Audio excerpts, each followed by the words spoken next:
Ito guys, about sa stars na naman ang pag-uusapan natin ngayon. Sino ang mahilig mag-alok ng stars kapalit ay ang engagement. Sa mga hindi pa nakakaalam nito ngayon ay alamin natin.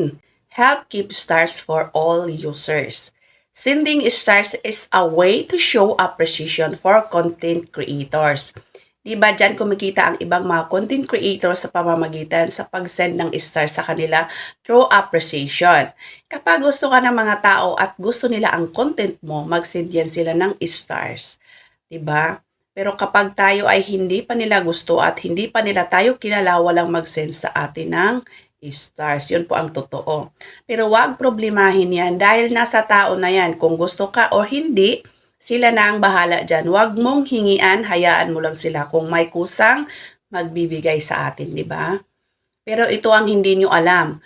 Creators are not allowed to use stars in exchange for engagement such as offering stars in exchange for like, follows, and so on, or promoting raffles or giveaways.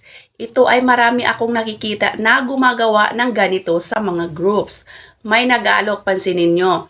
Sa mga post nila, ang sabi pa, bigyan kita ng 50 stars sa mga mag-follow sa akin at mag-like at magko-comment sa video ko. Kapalit ay stars.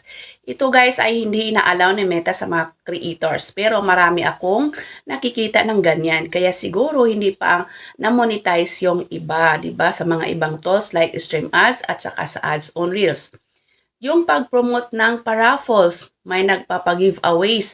Yan po ay not allowed ni Meta sa mga content creator. Hayaan natin na galing sa puso ng mga tao ang pagbibigay ng stars sa atin. Huwag mong hingiin sa kanila yan. Hayaan mong kusa silang mag-send ng stars sa atin ng walang kapalit.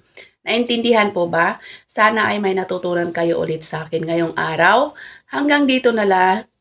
See you next time. Bye!